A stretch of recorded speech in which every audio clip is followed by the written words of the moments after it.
You can overcome anything. I ask God every day, like, show me how to be of service today. I know what God is calling me to be and why I'm here. When I first started trying to get sober, I used my friends that had passed away from addiction as my higher power. God expects his people to use the talents, skills, money, assets, resources, and abilities which he has given them. I realized obviously there's something greater than just my dead friend. That sounds like kind of sad, but it's the truth. And I was like, well, I guess there is a God out there, because why am I here? The more you give, the more you receive.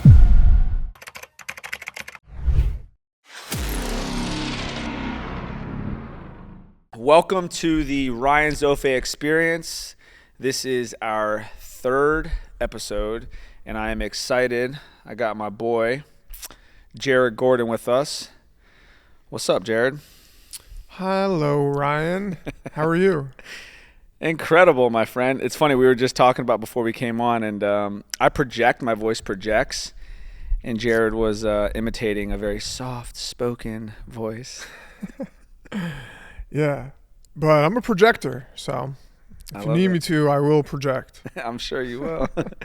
Yo, I'll tell you, this is the first time I've actually, this is my third actual podcast, and it's interesting because when I thought about like who I would want to invite on the podcast, I was like, man, do I even know cool people that want to come on my podcast? And then I was like, well, I know this guy. He's such a badass. Yeah, man. And so you do a lot of podcasts, I take it. Yes, I do them pretty often. This will be my third in the last like 2 weeks. So I mean, I guess that's often. Yeah. But I mean, over the years, I've done quite a few for sure.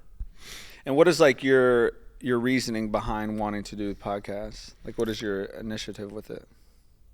Well, I mean, content is king, but more so, build my brand, get my name out there as much as I can. The more that I can put myself out there, the more that I can become known, and the more I can push my message.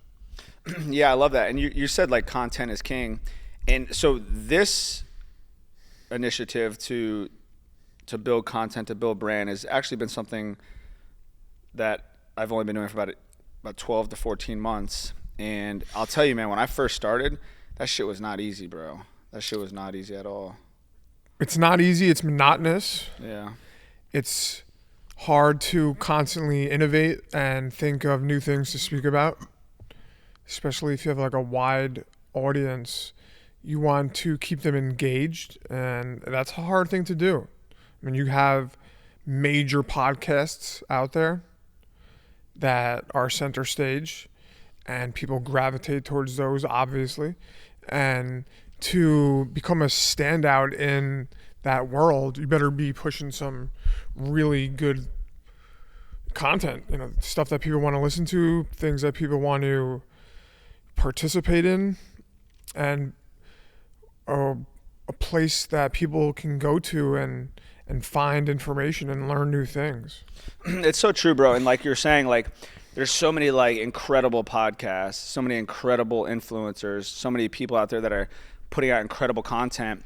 And then you would think like why would one want to start doing that? Because there's such a huge gap, like from where I'm at on my journey. And what I like to compare myself to is like the elite of the game. It gets scary at times, bro. And I'm like, Jesus, like, is this something I even want to do? Like this is my competition. Like what are people gonna think of me? Like, what if the message sucks? Like, what if I don't have interesting material to talk about? Like, what if I'm not able to impact people's lives? And that's the shit that goes on in my head. And then I think about it, and I'm like, okay, like, why am I doing it? Like, what is the purpose? And when I can take a step back and just reflect and say, you know what? Like, if there's one person's life that I can change through this podcast or through this content, then my mission was done. And it kind of eliminates the pressure that comes with it. Yeah, and I saw a quote actually the other day that said, if you have a purpose, then you can't be stopped. And I think that goes for anything that you want to do in this world, whether it's just your regular 9 to 5 job. If you might hate it, but if you have a reason for needing to make an income, which obviously most of us do, then you're going to keep going, right? And when it becomes bigger than you, then I think it's easier to persevere and work hard, have faith first and foremost, and just keep trucking. I've had so many moments where I'm like, screw this, I'm not doing this anymore. I'm done with it. I don't want to do this anymore. It's so hard. And then I think like, well, what are all the people going to think that follow me if I just quit? Wow. Right? And I've had plenty of good reasons to quit doing what I do. But I never had a good enough reason to stop. So wow. That's so true, bro. And it's like, one thing that I resonate with you, it's like when I'm making a decision because it's in the best interest of everybody else around me and it's bigger than me, what resonates with me is a commonality that we have, which is like being in recovery. It's like AA has taught me, like, go through these steps, and then when you're done with these steps, you're going to now teach it to somebody else. And so then it makes it bigger than you, because now it's like, well, I've been given this gift, and now it's my responsibility to go give this gift to somebody else. And because of that, dude, I've been sober 22 years, which is crazy, bro. So that really resonates with me. Well, if it wasn't bigger than you, you wouldn't even get sober, right, to begin with, right? Or if there wasn't something that you thought was greater than yourself, then you never would have been returned to sanity, according to AA and according to every other person that I know that's sober, had a reason or something bigger than them that they believed in that brought them back to the person that they once were. And I think that's like the driving force of everyone on this planet. We all have responsibilities. People might have an elderly grandparent or a parent that they have to care for. People have children you got to care for. So they're going to work hard and they're going to keep going. They're not going to stop. And then there's people like you and me who are kind of like a little niche, I think, with the recovery thing. I fight in the UFC, right? So I thought at first that fighting was about getting famous and money, and those are all nice things, and I enjoy them, and I enjoy doing what I love for a living. But then I realized that my purpose really is to fight, to have a platform, and then I can reach people that obviously suffered the way we did, and give them a voice or a light at the end of the tunnel. It's so true, bro. And it's like, I've been watching you now, and I've seen your improvement as a fighter, like your discipline and your dedication. And it's interesting because it's like you just mentioned, like, the meaning on why you fight is different today than it was when you originally started. And so do you think that has impacted your outcome with fighting? Definitely, 100%. And, when I first started as an amateur, I wasn't even sober yet. So really it was all about just the game, the love of the game, fighting, and trying to like make it as a pro, go pro, make it as a pro. And there was no real driving force besides the fact that I loved this sport. And once I got sober, shortly after I became a professional, that's when the flip switched and I did really well. And then I got into UFC, and I've been in the UFC now for 7 years. And in those 7 years of being in UFC, tons of ups and downs.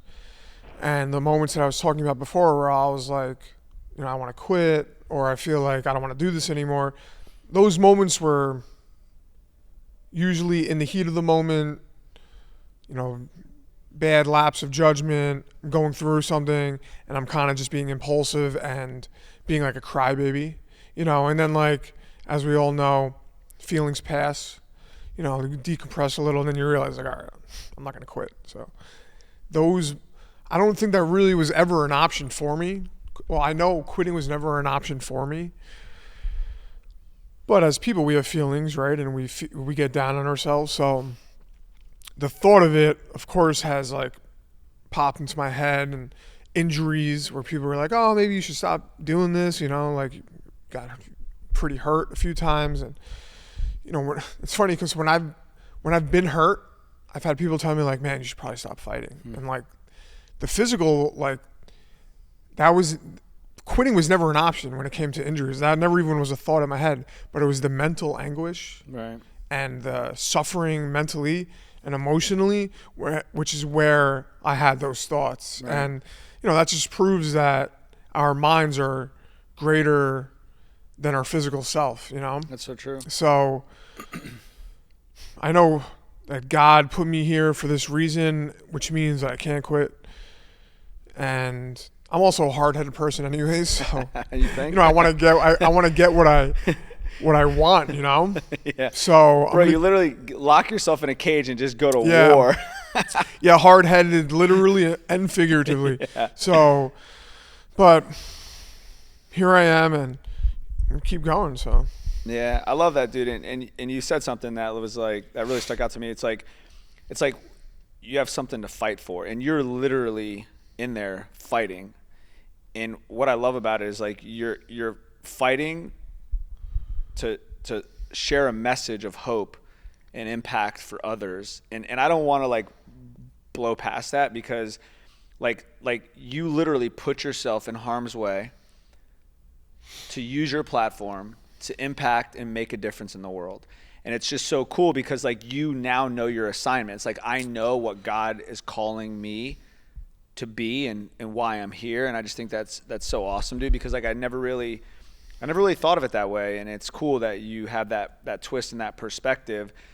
And you mentioned something that I think is just so cool and interesting. And I'm just curious to get your perspective. So, being in a 12-step program, they talk about like the God of your understanding, right? And so like when you come to AA or NA or all these 12-step programs, they tell you that you need to believe in a higher power that is bigger than you, and it could be your own perception or conception of that higher power.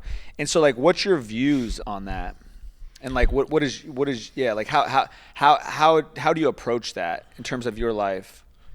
When I first started trying to get sober, I used my friends that had passed away from addiction as my higher power. And I was like, you know what? Like, I'm going to fight, I'm going to win, and I'm going to get sober because I know my friends, and these guys were like my best friends. I know that they don't want to see me go out the way they went out. And over time, I realized, my evolution of my sobriety over time obviously has changed greatly. Every year I evolve in my sobriety. And then, this was early. I realized obviously there's something greater than just my dead friends. Right. And that sounds like kind of sad, but it's the truth. And I was like, well, I guess there is a God out there, because why am I here still? Because I should be dead. I've had multiple close calls, overdoses where my heart stopped, like all sorts of reasons why I shouldn't be here. I was facing 25 to life in prison. I dodged that. And then I realized, like, all right, there's obviously something bigger out there watching out for me. And I started calling him God, and now I call him Jesus. That took me a while also to come to that conclusion that for me, Jesus is God. And to go back a little bit, you said earlier, like, that I'm fighting with a purpose to get, to help other people that suffered with addiction and to use my platform. So I'm fighting in that cage, and fight night is like, well, fight week is huge because we're doing media interviews. The weeks leading up to fight night are huge because I'm doing interviews with big platforms, podcasts, and then fight night, I get a chance to go in there and dominate another man to get my hand raised.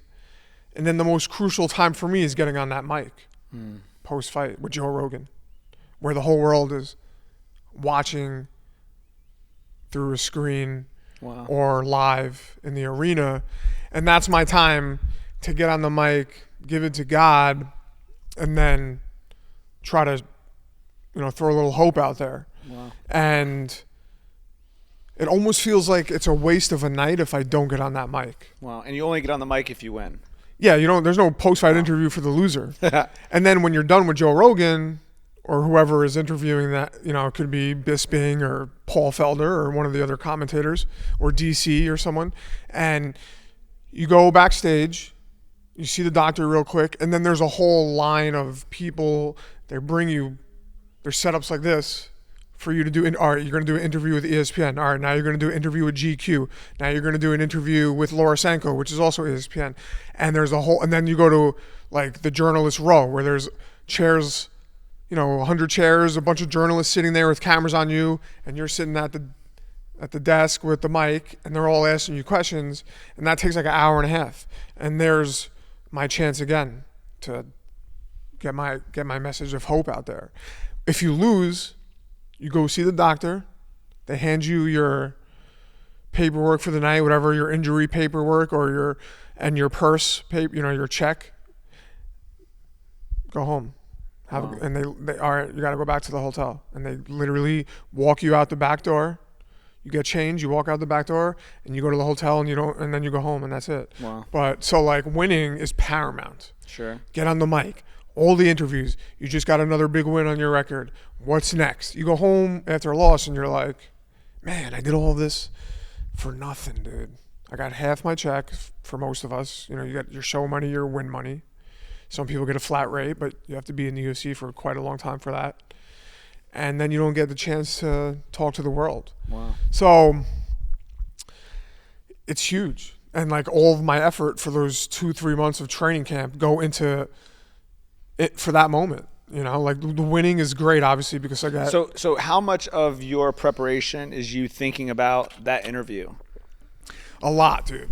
Especially like as I'm getting closer, like the 2 weeks before or 2 weeks, especially fight week, I'm like, bro, I got to say this and that. When I get on the mic, thank these people, say thank you, Lord, thank these people, talk to the crowd, talk to the people that I want to get a message out to, maybe call someone out, put my foot in the door for a car down the line, right. And then go talk to the rest of the journalists. And those moments are, because, all eyes are on you. Yeah. Spotlight's on you, and you have there's so much opportunity in those moments to seize bigger things down the line. Right. So like everything that I do is crucial and important, and I can't skip anything. I can't leave any stone unturned. I can't miss PT one day. I can't miss AA. I can't miss our meeting. I can't miss therapy. I can't miss, any gym sessions. It's crazy, bro. So like, it's so funny because like you're talking about like your preparation. Like there's so much that goes into you like stepping on that stage and fighting that fight. So what is it, 5-minute rounds, right? 3 5-minute rounds. If it's a championship fight, 5 5-minute rounds. So you're literally spending like 100 hours a week for months in preparation to do 15 minutes. Or hopefully one day 25 minutes. Hopefully 25 minutes, right? Yeah. And then obviously the aftermath of winning and being on being on set and like being interviewed and stuff. But it's just so crazy because like there's so much work that goes into like being good at something. And it's 90%. The physical part is easy. I can get up any day and go to the gym 3 times a day. That's so true. I can do that every day. So true. I can get in a cold bath. I can go get physical therapy. I can go train in the gym. But if my mind, and so true, so exactly true, what I go through. So when I'm fucked up here, dude, everything go out the window, bro. Oh God, it's so true. It's bro. like when you're walking in that arena and 20,000 people are screaming at you, and you're like, oh man, I'm a big piece of shit, dude. Yeah, I fucked up these last 2 months. I gotta go fight this guy now. You're not mentally there. Wow.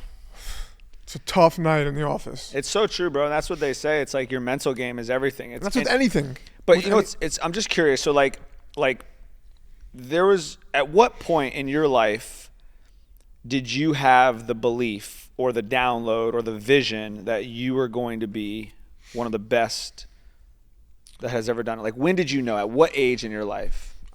So when I was a young kid, I always used to feel in my gut that there was something bigger for me. And I remember, like, I lived in Queens, New York, and I used to have to walk to the subway to get on the subway to go to school, to go to high school. And I used to walk out my front door with like my head, like 50 Cent in my headphones, and I would be walking to the subway, in urban New York City, and I'm thinking to myself, I don't want to go to fucking school today. There's something bigger out there for me. Like, I don't want to go to school, graduate high school and then go to college. And I always felt like there's something more than going to college. Like, I didn't want to be the regular kid. And I didn't know what it was at that point because I wasn't into MMA yet. And then when I found fighting, I realized this is that bigger feeling. I used to think it was, I'm going to sell a bunch of drugs, become some kingpin, and like open businesses. I thought that was like my grand scheme of things. Right. But when I found fighting, I was like, wait a minute, this is it. And so I started fighting as an amateur. I had my first amateur fight, and I fell in love with it right away. I was 17. I fought a 27-year-old, and I whipped his ass. Wow. And I remember I was fighting in a gymnasium under like basketball hoops in like a small cage with like, like regular folding chairs for the audience. And there was like 150 people there with my mom and dad in the crowd and like a couple friends. And I thought I was like the man that night when I won. And then that feeling of, this is it. This is what I want to do was like planted in me. I did really well as an amateur. I went pro, and then I'm like, I realized like I can do this. I could really do this if I want to. And obviously, my addiction kind of, definitely detoured me a bunch. But luckily, I was able to, get through that and then eventually get into UFC. And I've been in the UFC for 7 years. And, I mean, I feel like I'm not even close to where I want to be, though. Wow. That's what's crazy. And it's almost scary, bro. Because, like, I'm not the youngest guy anymore. And it's like, how much of age? I mean, age is obviously a factor. Yeah. Like, when do you really think like age is going to be like a deterrent for you? I mean, I'm 35. I got maybe like 4 or 5 years left.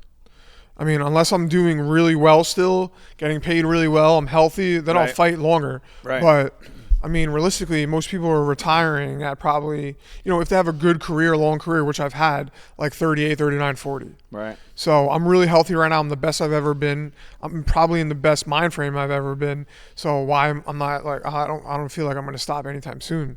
Yeah, I've definitely seen you step up your game, bro. Yeah. Like with the mindset stuff and like the emotional balance. Yeah, dude. And it's so crazy, bro, because like you mentioned, like there was a time as a child growing up, like you just knew in your gut that you were going to be great. And I had a very similar experience because I just knew that like I didn't want to go to school. Yeah. I dropped out of 7th grade. Like I obviously chose to party and use drugs at the time, but I never wanted to like follow the rules. Like I always wanted to like do my own thing. That was me, bro. No, I didn't give a shit what anybody said. Like I just was like, I don't believe you. I don't want to listen to you. You don't know what's best for me. And I was like so defiant. And it's crazy because like as a child, like everybody thought there was something wrong with that. And like today, sitting here with you, like I now see that was my superpower. Yeah, dude. That was your higher power. Yeah, superpower, higher power. That was just confirmation, right? Like, yeah, bro. And I know, like when I started meeting people that were like-minded, I'm like, okay, this is all possible. And I always felt like anything was possible. Like I could do anything that I wanted to do. And so far, that's what I've harnessed and have done. Obviously, I still have a bunch of yets that I want to accomplish, but So let me ask you this: so I would assume you want to be a world champion. Of course, that's probably number one. So, what do you think has to happen for you? Who do you think you need to become mentally, spiritually, emotionally, to walk in there and walk out as a world champion? First and foremost, I need to keep winning. That's the name of the game in UFC. Right, of course. And sometimes you just need one moment to propel you and seize one opportunity to really get you to that next level. So I believe that God has yet to give me that real moment yet where they always say it's like on God's time, right? And like I still do. I get so mad, dude. I'm like, why? I compare myself. I'm looking at other people. Why aren't I there? And then you start, do I suck? Am I not this? Am I not that? And I wish I could just surrender completely always and say, God, I know you got me, dude. I know you're going to give me my moment. But I also have to create those moments, which means being right emotionally, spiritually, physically, mentally. And I've been creating these moments. Like I created a big one in my last fight. I'm going to create one June 22nd. And like last weekend. Who are you fighting in the? His name is Nasrat Hakparast. Really good fighter. This is his 15th UFC fight. He's on a 3-fight winning streak. So when I win, it will be a huge win for me. Right. And it could push me into the top 15, or I should get a ranked opponent after that, which will be my time to make a run now. And I gotta everything has to be dialed in, man. I can't. And so something just came up for me. So what? So you fought Patty. What's his? Patty Pimblett. Yeah. Yeah, that guy. And dude, I actually have a video. I think I might have sent you the video. Yeah, you were like, he won. I was like, oh my God, my boy just won. And then they gave the final decision. I was like, what? Bro, I was shocked. I mean, you and millions of other people around the world also were shocked. Yeah, of course. So what's the download, or what comes to mind when you think of that? Listen, I actually like Patty, and he is a huge star, and I'm not ever gonna say that it was rigged because I don't want to believe that, but the crowd was with him. Anytime the judges were swayed because of the cheering for him. There was a huge silver lining though. I became way more popular, and everyone obviously thought I won, so there was huge controversy for the weeks and literally months leading up to it. And then that gave me another opportunity against Bobby Green, who just fought this past weekend on UFC 300. I was winning that fight, and then I got headbutt. And then that's when I started to think, what the fuck is going on here? What am I doing wrong? What did I do that I deserve this punishment? And, I hit a huge low, super depressed. I had a concussion from Bobby. And then, I went through a lot that I'm not going to get into. And then I had this moment at Madison Square Garden, which is my home state, to fight in MSG, which is the epitome of fighting, arena, mecca of fighting. I won by knockout over an Olympic silver medalist. Huge win for me. And that was it was so bittersweet, all of that to lead up to that. And now I got a big fight with this one. So there's God's timing, right? Right. Maybe he knew that if I beat Patty, then that wasn't really the road that I had to go down or that I should go down. This is obviously the better road for me. So that's what I have to believe and have faith in, right? But dude, it's so true, bro, because so when I think back in my life, 12 years ago, I got sued by the Federal Trade Commission for $10 million. I was making decent money at the time. I was, making millions of dollars, but I wasn't able to manage the success. And so what resonated with me and what you're talking about with Patty, maybe you weren't ready to manage what's going to happen if you do win. And now it's the last 12 years of my life, I've created this version of Ryan. And so now it's my number one goal in life is to become one of the best transformational speakers, one of the best, thought leaders, leave a legacy like Tony Robbins. I had an opportunity with Tony December 2022, and I was able to celebrate him and love on him. And I was like, dude, if I can impact 1/10 of the people's lives that you've impacted, I would be thrilled. Right.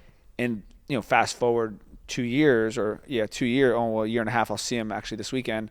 I can't believe this is who I am. I can't believe like those hard times, those hardships have actually shaped me to be prepared for this next chapter. Right. So that makes a ton of sense for me. Yeah, of course. And like, who knows if you didn't get sued, who knows what you'd be doing now? Right. And it's always down the line when you look back and you're like, man, that all had to happen for a reason. Right. It's just so hard in that moment to be like, yeah, I trust you, God.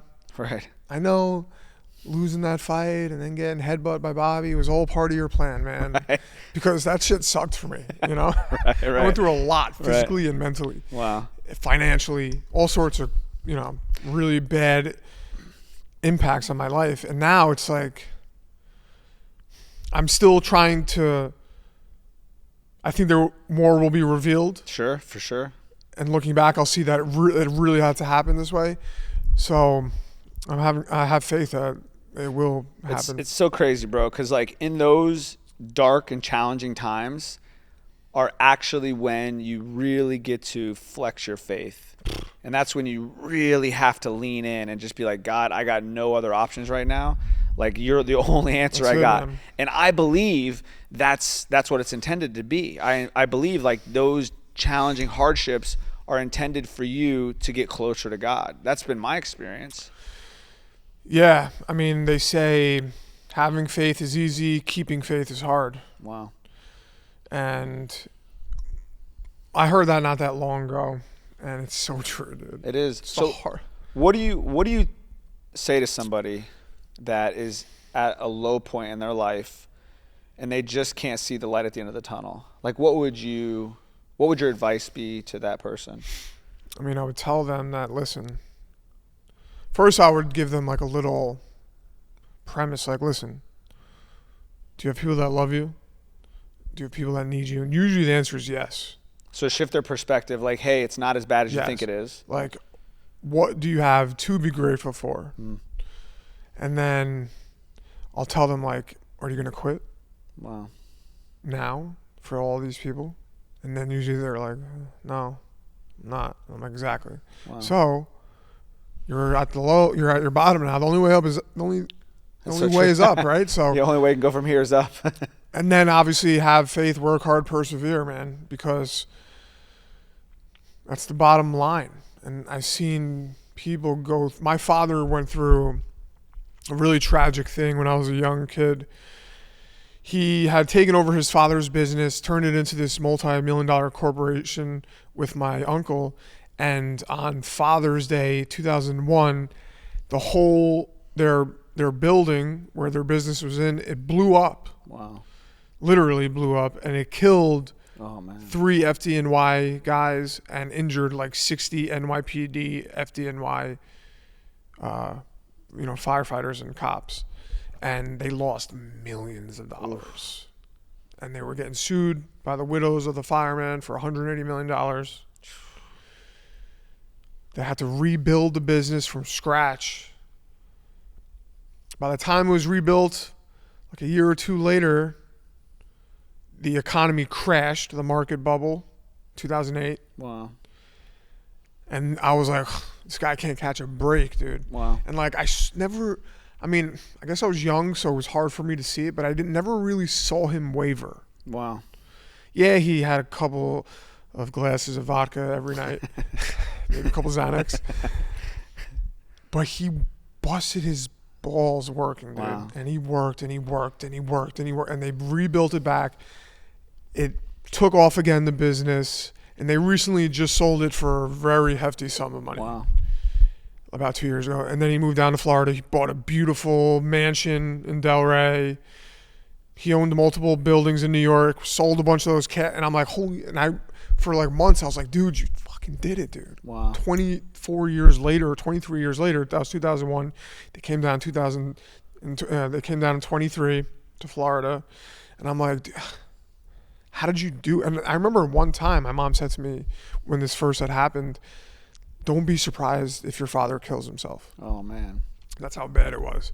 And like looking at that, and like I was like, if he didn't complain, quit, I have no reason to quit, dude. That's so true. And like, it was just so like his, it was just unbelievable to see over 20 something years it all happened. And for him to be where he is now, like set for life, basically, it's just like, you can get through anything. Wow. Yeah. Dude, it's so true, man, because it's like, and I'm sure like he was able to like master his meaning. And so one thing that I've learned along the way is like, I've had some tragedies, growing up. Trauma was a part of my journey.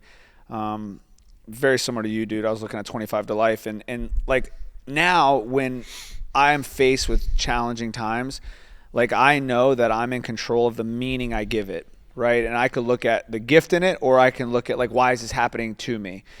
And so that has like completely changed my whole perspective, because now I understand like life's going to give me worthy opponents, right? And like, I don't want an easy path, because anytime anything has come easy for me, I never appreciate it.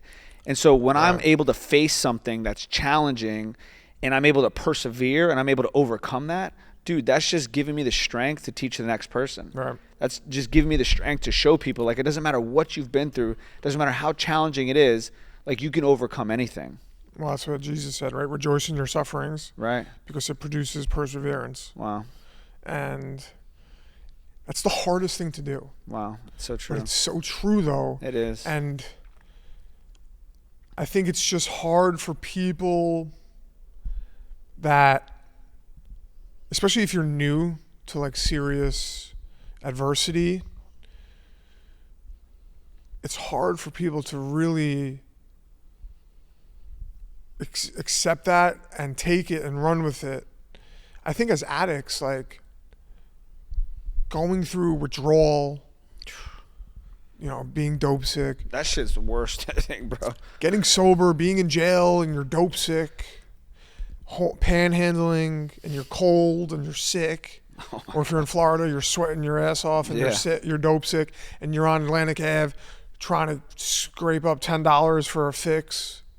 You got warrants you have nothing, nowhere to live, no money, no credit cards, no car, nothing. It's like when you go through all that, and I'm saying this stuff because that's what I went through. I think you look at everything else and you're kind of like, all right, I can do this. Like, I went through so much shit, dude. And bro, it's so crazy because like there was a time when I like hated being alcoholic. I used to like hate it. I was like so ashamed of it. But to your point, like once I started to realize like, hey, wait a minute, like all those challenging times and all those struggles and my addictions have actually given me the advantage, because it's like now it's like nothing that I can go up against or nothing that I face now is ever going to compare to the pain of trying to get sober or going through withdrawals, bro. That shit is insane, bro. Like literally like in my bed, crying, sweating, depressed, puking, like hating like literally like contemplating killing myself. Mm-hmm. Like going up against like a lawsuit or losing a fight, it's like nothing compared to that. Yeah. And when you're, the physical part is like, I think when you're able to go through something physical like that, it obviously builds mental strength. And then you get to the next level of some sort of tragedy where you're dealing with like emotional, spiritual anguish and tragedy or whatever you want to call it.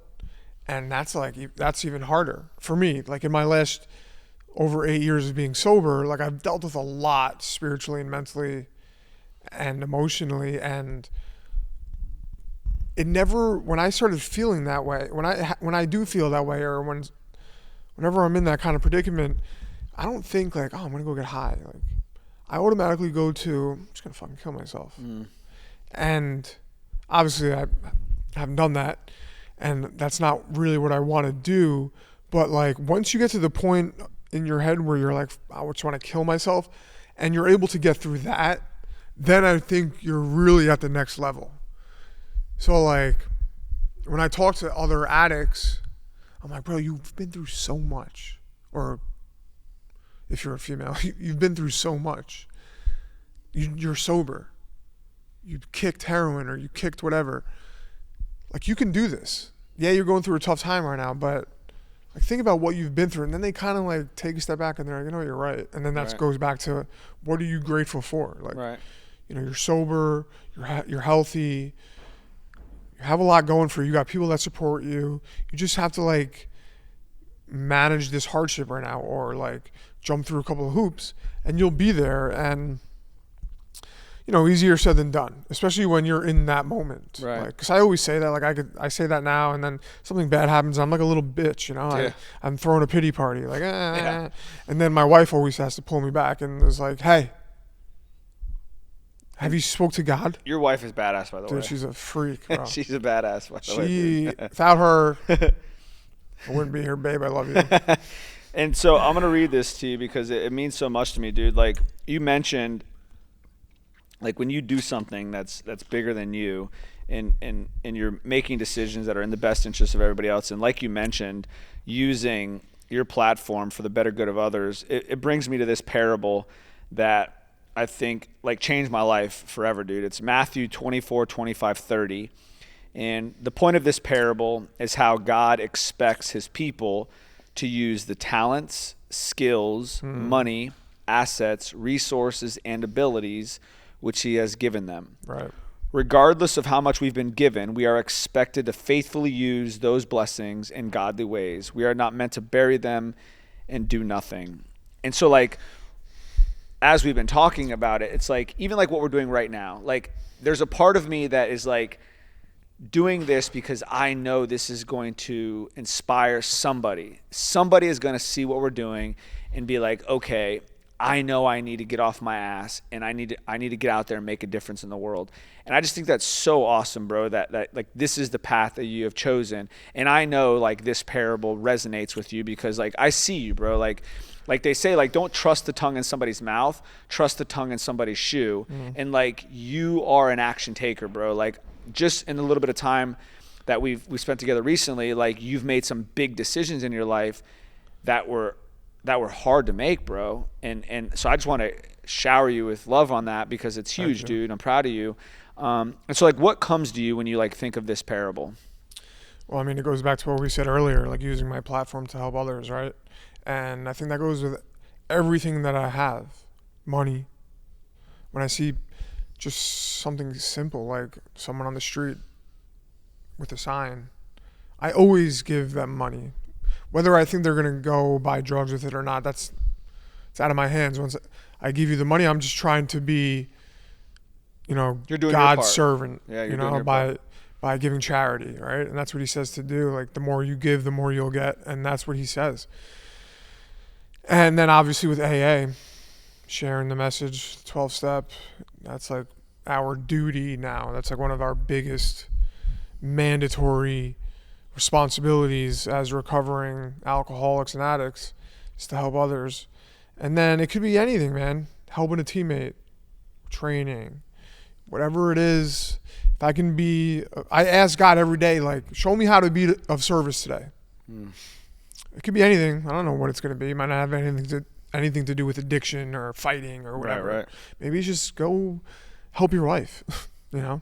And I think that's the most important thing. I think if you're in it for whatever you're doing, if you're in it to be selfish and for just money and you, then there's really no point in what you're doing.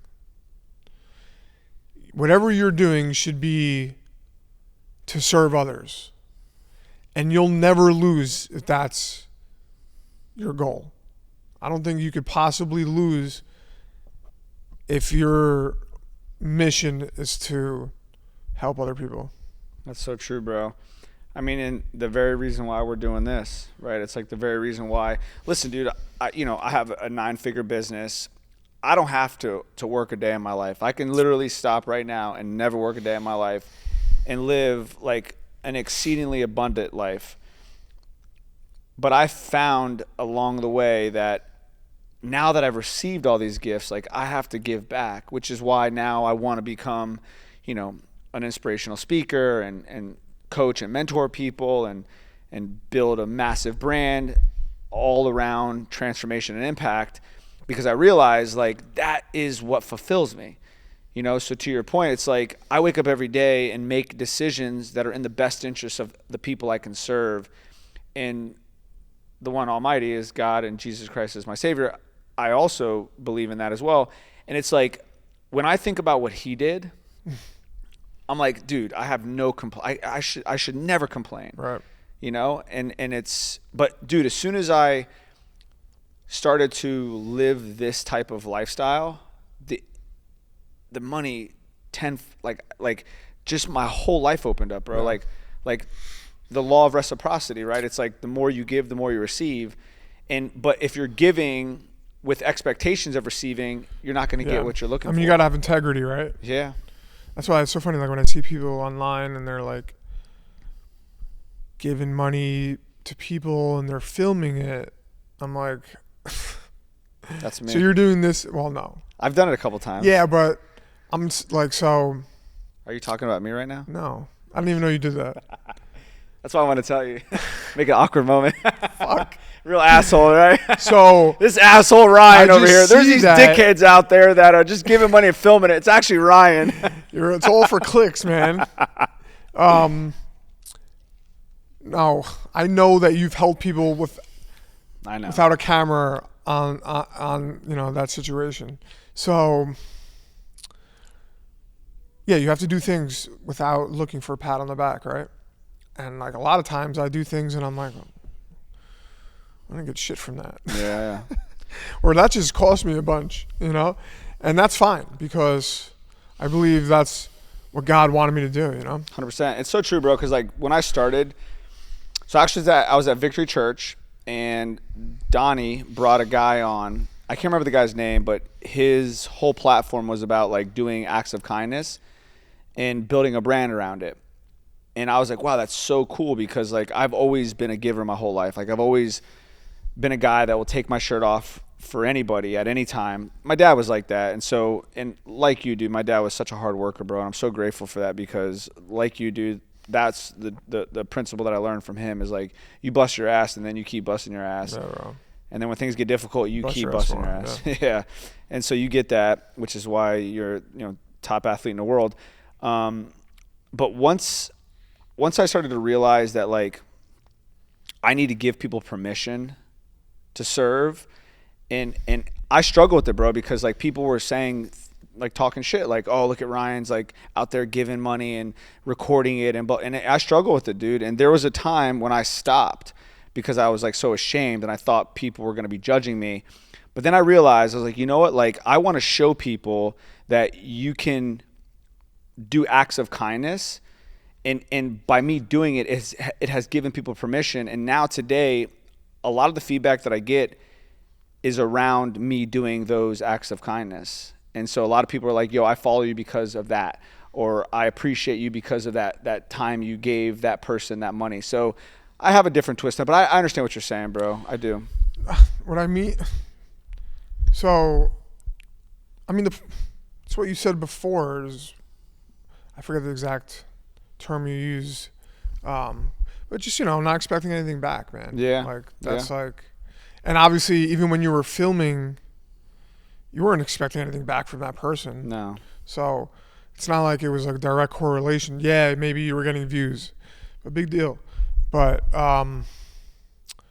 as long as you also know that your heart is in the right place, then it doesn't matter. Right. I think. Right. Because wherever your heart feels and thinks, God knows. So yeah, for sure. Well, brother, I'm so grateful, bro, that 1 year in my life, dude, and many different levels, I'm so grateful for that. And I'm so grateful that you are here with me today and you're sharing a message of hope and you're using your platform to make a difference in the world. And it's so true, bro. It's like they say like success is something that you attract by being attractive.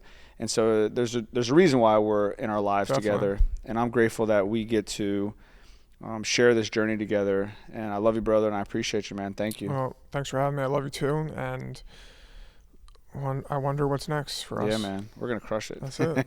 It's game time. See y'all later. Later.